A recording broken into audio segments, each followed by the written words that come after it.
이 시간 나누는 말씀을 통해서 하나님의 은혜와 평강이 우리에게 임하기를 간절히 소망합니다. 간혹 사람들이 성격을 혈액형에 따라 나누는 이야기를 들어보셨나요? 간혹 그 혈액형에 대한 맹신자들도 분명히 주변에 혹시 여기 계신가요? 네. 간혹 사람들이 혈액형을 가지고 성격을 나눌 때가 있습니다. 예를 들면 A형, B형, AB형, O형이 각기 다른 네 사람이 음식점에서 식사를 합니다. AB형, 갑자기 말없이 나가버린다. O형, 왜 그러냐며 뒤쫓아 나간다. B형, 먹던 거 계속 먹는다. A형, 자기 때문에 생긴 일이라고 자책한다. 라고 어떠한 글이 있었어요. 그 글에는 이런 부연 설명도 적혀 있었습니다. A형, 생각이 많다. 계획적이고 꼼꼼하고 까칠하다.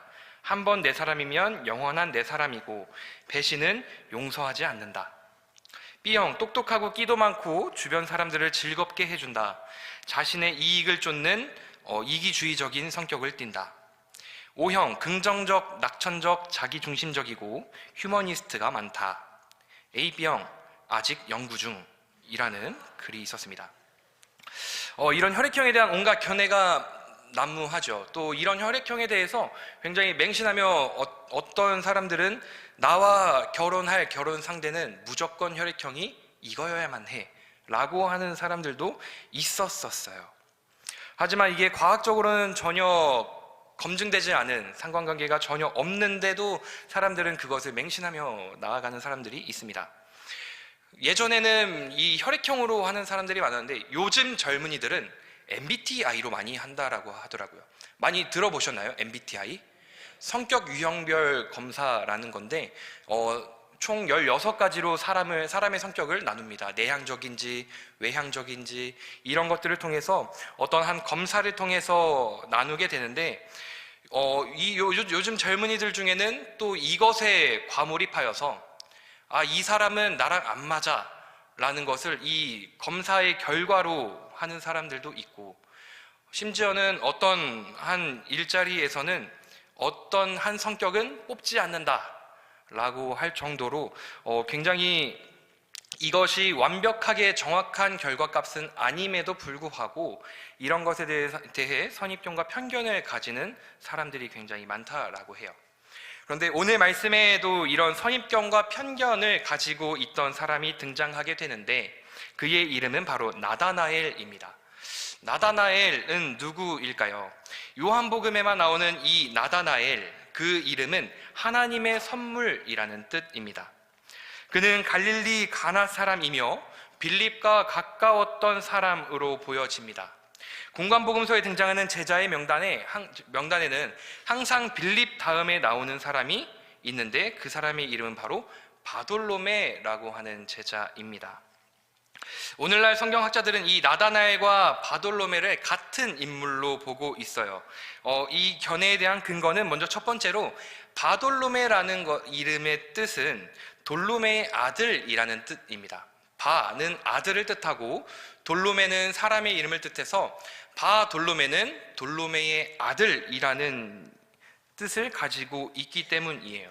예를 들어서 주님께 베드로라는 이름을 받은 이 시몬은 바요나 시몬이라는 것은 요나의 아들 시몬이라는 뜻이기 때문에 바돌로메 자체가 완벽한 이름은 아닐 것이다 라고 이야기를 합니다. 또 사도명단에 나다나엘 이름이 없는 것은 공관복음서에는 계속해서 바돌로메, 흔히 부르던 이름으로 기록했기 때문이다 라고 이야기를 합니다. 또 가나에 가면 바돌로메 나다나엘이라는 한 교회가 있다라고 합니다. 그런 것들을 토대로 많은 성경학자들은 바돌로메와 나다나엘이 같은 사람이다라고 많이 추측을 합니다. 예수님의 제자였던 이 바돌로메, 나다나엘은 말씀드린 대로 선입견과 편견을 가지고 있던 사람인데 그 생각이 점진적으로 바뀌는 것을 보여주는 그의 반응 세 가지를 통해서 우리에게 주시는 말씀을 받고자 합니다. 먼저 오늘 말씀에 나타난 나다나엘의 첫 번째 반응은 나사렛에서 무슨 선한 것이 날 수 있느냐라는 반응을 보이게 됩니다. 오늘 본문 시작을 보면 나다나엘은 나를 따르라 라는 예수님의 말씀을 듣고 결단하며 찾아온 빌립이 예수님을 만나서 이제 흥분해서 이 친구인 나다나엘에게 찾아와서 내가 메시아를 만났다고 이야기를 합니다. 내가 요셉의 아들 나사렛 예수라는 분을 만났는데 그분이 모세와 선지자가 기록한 메시아시더라 라고 나다나엘에게 이야기를 전했어요.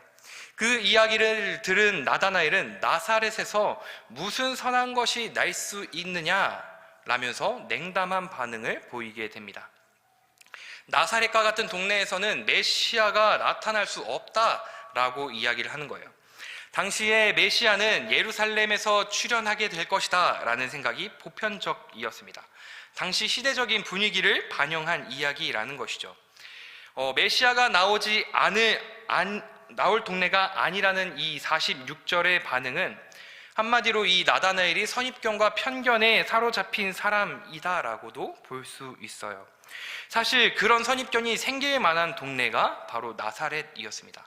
갈릴리에서도 속한 그 손꼽히는 시골, 팔레스틴에서 가장 소외된 곳이 바로 나사렛이었습니다. 이 나사렛은 갈릴리 산간지방에 속하며 산들에 둘러싸여져 있고 삼면이 언덕으로 가로막혀서 남쪽으로만 통할 수 있는 아주 작고 고립된 마을이었습니다. 그리고 이 나사렛이라는 이 동네는 주민들이 굉장히 무식하고 성격이 괴팍하고 추잡하고 저급한 풍속을 가졌다라는 평가도 있었어요. 그래서 복음서에 등장하는 이 나사렛은 유대 예루살렘에서 사마리아를 사이에 두고 멀리 떨어진 이방의 갈릴리라고 불려지는 지역에 위치했습니다. 그래서 나사렛 사람이라고 불리는 것은 굉장히 멸시와 조롱과 비난을 받는 그러한 대상이었던 것이죠. 이러한 환경들에서 유대 사회에서 나사렛은 정말 중요하지 않은 나라로 생각했습니다. 구약이나 탈무드, 미드라시, 요세푸스의 글에서도 이 나사렛이라고 하는 이 지역에 대해서는 전혀 언급을 하고 있지 않아요. 그런데 이 갈릴리에 속해 있는 나사렛이 그러한 동네임을 이미 다 알고 있습니다. 빌립도 나다나엘도 모두 이 갈릴리 출신이었기 때문에 더 잘 알고 있는 사람이라는 거죠. 그래서 이 나다나엘이 나사렛에서 무슨 선한 것이 나겠느냐, 이 지역을 너무나도 잘 알고 있던 이 나다나엘은 내가 어려서부터 갈망하고 기다려오던 메시아가 나사렛이라는 동네에서 나왔다고? 라고 하면서 상상도 할 수 없는 현실이었던 것이죠. 그것이 바로 나다나엘이 가지고 있던 편견입니다. 그런데 이제 그런 나다나엘을 향해서 빌립은 아니야, 나사렛에서도 나올 수 있어, 메시아가 나올 수 있어, 왜냐하면 하면서 구구절절 설명하는 것이 아니라 이 나다나엘을 향해서 와서 보라 라고 이야기를 합니다. 살아있는 메시아를 만난 그 자신감을 보이고 있죠. 와서 보라. 우리도 내 말을 믿지 않는 사람에게 조금 설명을 하다가 계속해서 믿지 않으면 어떻게 해요? 너가 가서 직접 봐봐 라고 하지 않습니까? 마찬가지로 와서 보라 라고 하는 이 말은 어떤 자신감이 충분히 있어야 한다라는 것이죠.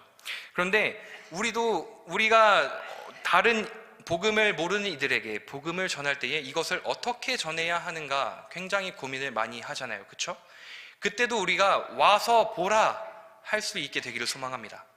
와서 보라 라고 하려면 내가 그렇게 살고 있어야 와서 보라, 나를 보라 라고 말할 수 있다라는 것이죠. 바롭게는 우리가 주님을 전할 때에 와서 보라 할 수 있는 삶을 살아가는 저와 여러분 되시기를 소망합니다.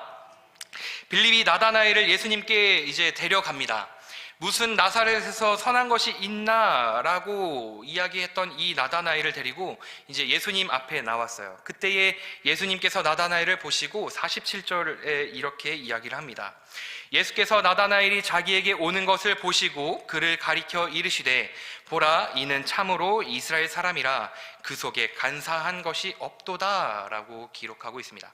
보시고 이르시되, 나다나엘이 오자 그를 보시고 그 전부터 그를 보시고 그 앞에서 말씀하십니다. 이르시되 이는 참으로 이스라엘 사람이라 그 속에 간사한 것이 없도다. 자신의 모습 내면까지 보신 이 예수님 앞에 나다나엘은 이제 두 번째 반응을 보입니다. 놀라서 질문을 하죠. 어떻게 나를 아십니까? 라는 두 번째 반응을 보입니다. 그러자 예수님께서는 이렇게 말씀하세요. 빌립이 너를 부르기 전에 내가 무화과 나무 아래에 있을 때 내가 너를 보았다. 계속해서 보았다를 강조하고 있어요. 48절입니다. 나다나엘이 이르되 어떻게 나를 아시나이까? 예수께서 대답하여 이르시되 빌립이 너를 부르기 전에 내가 무화과 나무 아래에 있을 때에 보았노라 라고 기록하고 있습니다.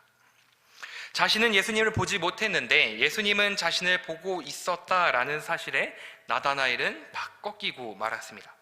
여기서 궁금한 건 도대체 이 나다나엘이 무화과 나무 아래에서 무엇을 했을까요? 이 무화과 나무는 고대 근동 지방에서는 신성한 나무요 번영의 상징으로 간주되었습니다.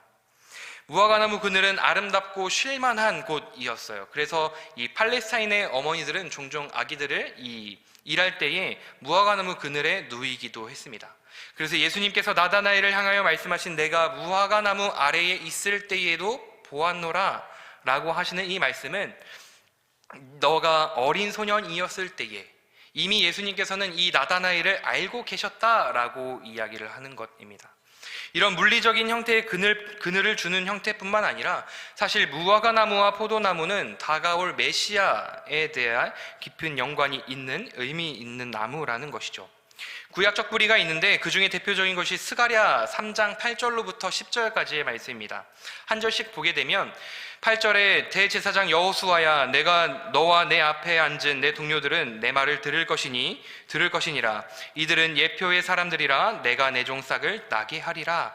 여기서 싹은 도래할 메시아를 상징하고 있어요. 9절에 보게 되면 만군의 여호와가 말하노라 내가 너 여호수아 앞에 세운 돌을 보라. 한 돌에 7눈이 있느니라. 내가 거기에 새길 것을 새기며 이 땅의 죄악을 하루에 제거하리라. 언약적 약속에 따라서 그 땅의 모든 죄악을 한날에 용서하겠다, 해결하겠다라고 말씀하셨어요. 결국 이 말씀은 우리의 죄를 사하기 위하여 오신 이 예수님을 가리키면서 요한복음의 말씀과도 정확하게 일치하고 있다라는 것이죠. 그리고 이렇게 한날에 모든 죄가 용서를 받게 되면 그 기쁨과 환희 속에서 풍요와 소망의 잔치가 벌어진다 라는데 이 잔치가 진행되는 장소가 바로 포도나무와 무화과 나무 아래입니다. 10절입니다. 만군의 여호와가 말하노라 그날에 너희가 각각 포도나무와 무화과 나무 아래에 서로 초대하리라 하셨느니라. 메시아의 오심을 기뻐하며 죄 용서와 풍요를 축하하는 곳, 그곳이 바로 포도나무와 무화과 나무 아래였습니다. 이런 배경을 볼 때에 나다나엘은 사람들의 눈에 띄지 않았지만 소년 시절부터 무화과 나무 아래에서 모든 죄를 해결해 주시고 평화를 주신 그 메시아를 묵상하며 기다리는 사람이었다라는 것입니다. 그런데 예수님이 그 모습을 보고 나다나엘이 누군지를 알고 계셨다라고 이야기를 하는 거예요. 예수님이 자신을 정확하게 보고 계셨다는 그 사실에 그는 깜짝 놀라면서 그의 편견과 고집이 꺾이게 됩니다.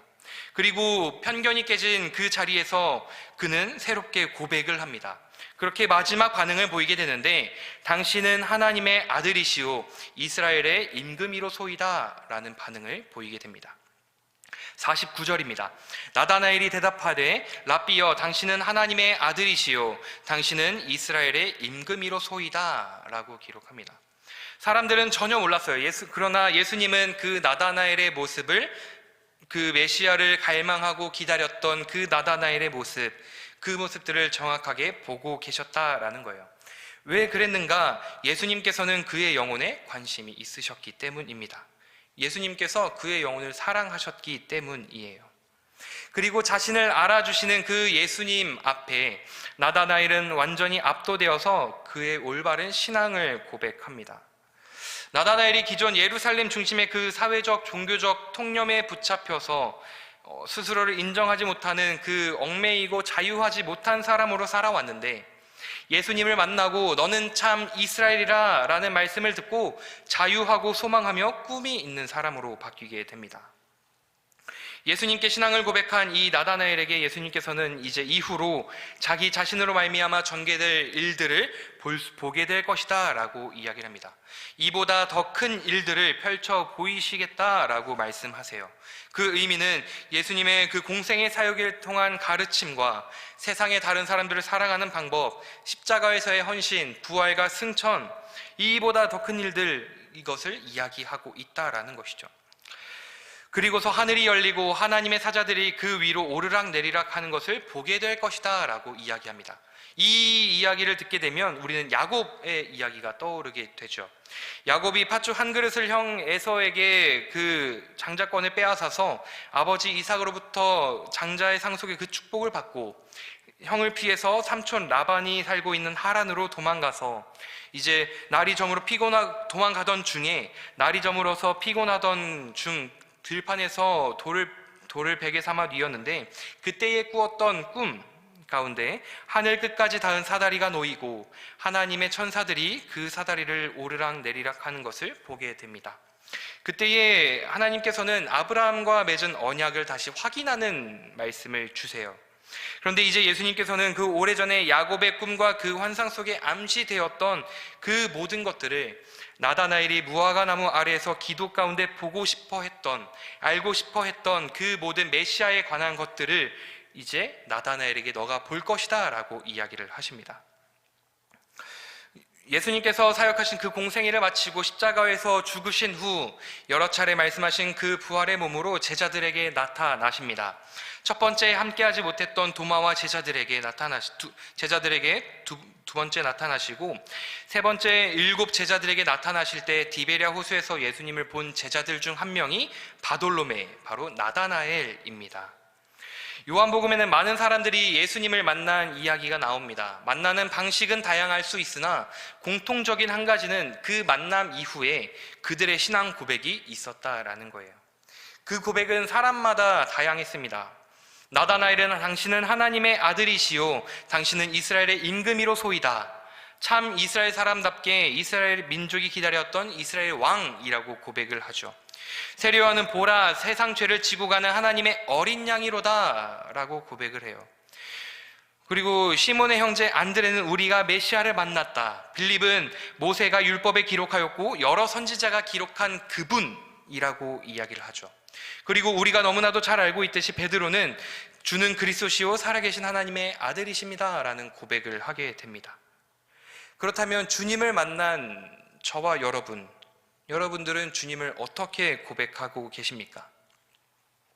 오늘 본문은 사실 우리에게 나다나엘이 아니라 예수님이 누구인지를 생각하라고 이야기를 합니다. 예수님이 어떤 분이신지를 알려주는 것이 오늘 본문의 목적인 거예요. 예수님은 우리의 부족함 그 너머를 보신다라는 겁니다. 겉으로는 드러나지 않지만 하나님 앞에서 묵묵히 진실을 살아가는 우리의 모습을 예수님께서는 보신다라는 것입니다. 오늘 47절에 보면 예수님께서 나다나엘이 자기에게 오는 것을 보시고 그를 가리켜 이르시되 보라 이는 참으로 이스라엘 사람이라 그 속에 간사한 것이 없도다 라고 기록합니다. 참으로 이스라엘 사람이라 그 속에 간사한 것이 없도다 라고 기록을 해요. 예수님께서는 그렇다면 나다나엘의 순전함을 알아보셨다라고 하는데 우리가 오늘 본문 말씀 맨 처음에 살펴봤던 나다나엘의 모습은 의심하고 회의적이고 편견이 있는 사람이었습니다. 그러면 예수님께서는 도대체 나다나엘에게서 어떤 모습을 보셨기에 참으로 이스라엘 사람이다 그 속에 간사한 것이 없도다 라고 말씀하셨던 걸까요? 사실 우리가 볼 때는 나다나엘의 선함이 그렇게 잘 보이지 않습니다. 그래서 그렇게 말씀하시는 예수님이 더 드러날 수 있습니다. 그것이 무엇이냐면 나다나엘은 지역적 편견이 분명하게 있었어요. 그 시대와 상황, 그 지역적 편견에 갇혀서 살고 있었습니다. 그런데 예수님께서는 왜 나다나엘이 참 이스라엘이라고 말씀하셨는가? 그에게 부족함이 있지만, 한계가 있지만 그 부족함과 한계 속에서도 자기가 최선을 다해서 할 수 있는 일을 하고 있었다라는 겁니다. 그것은 바로 오실 메시아를 생각하고 묵상하고 기도하며 기다리던 사람이었다라는 것이죠. 사실 우리 예수님은 우리가 살아가면서 이만큼 못하고 이만큼 잘 하지 못해도 이만 조금이라도 잘하는 그것을 보시고 참 잘하였다 칭찬하여 주시는 분이 바로 우리 예수님이시라는 거죠. 사실 이것은 성경이 아니더라도 우리들의 삶을 통해서도 볼 수가 있습니다. 또 성경에서도 이유를 찾을 수 있어요. 사실 이 간사함은 야곱과도 많이 연결되어 있는 것 같습니다. 야곱이 이스라엘이 되었어요. 그런데 야곱은 형도 속이고 부모님도 속이고 인간적으로는 나쁜 사람이라고도 볼 수 있어요. 그러나 하나님을 붙들고자 하는 그 갈망이 누구보다 컸습니다. 그리고 하나님을 만남을 통해서 그는 변화되는 모습을 보였다라는 거예요. 그런 그의 모습을 보시고 그에게 은혜를 주셨던 그 모습이 나다나엘에게도 마찬가지라는 거죠. 그래서 그에게도 그 연장선으로 참 이스라엘이라 말씀하셨고, 야곱처럼 똑같이 인자가 오르락 내리락 하는 것, 그것을 볼 수 있게 될 것이다 라고 이야기를 합니다. 사실 우리가 잘났으면 얼마나 잘났겠습니까? 우리가 잘할 수 있는 게 있는데 사실 얼마나 잘할 수 있겠어요. 그러나 우리가 하는 무엇이 있어서가 아니라 나다나엘의 모습 속에서도 그가 애쓰는 모습을 보시고 칭찬해 주신 예수님과 같이 우리의 삶에서 우리가 애쓰며 나아갈 때에, 그때에 우리 주님께서도 우리를 보시고 칭찬해 주시리라 믿습니다. 우리가 세상에서 믿음으로 이겨보려고 말씀을 붙잡고 애를 쓸 때 그 누구도 보는 것 같지 않지만 우리 주님께서 보신다라는 겁니다. 나 홀로 내 가정을, 내 교회를, 내 일터를 지켜나가며 나 혼자 그냥 새벽에 무릎 꿇고 혼자 기도하는 것 같지만, 내 주변엔 아무도 없는 것 같지만 우리 주님께서 우리의 모습을 보신다라는 것입니다. 세상 사람들이 몰라준다고 혼자 한탄하고 계십니까? 오늘 본문은 이야기합니다. 우리 주님께서 우리를 보고 계십니다. 우리를 보시는 그 주님을 바라보며 우리가 우리의 삶 속에서 나의 믿음을 지키고자 애쓰며 나아갈 때에 우리 주님께서 우리를 붙들어 주시고 그 믿음의 길을 걸어 나아갈 수 있는 힘과 능력을 허락하여 주실 줄로 믿습니다. 간절히 바라옵기는 이 세상 사람들 가운데 내 주변의 어떤 인간적인 시선을 바라며 나아가는 것이 아니라 나의 내면까지도 바라봐 주시는 그 주님을 바라며 우리 주님 앞에 충성스럽게 믿음의 길을 걸어 나아가는 저와 여러분이 되시기를 간절히 축원합니다.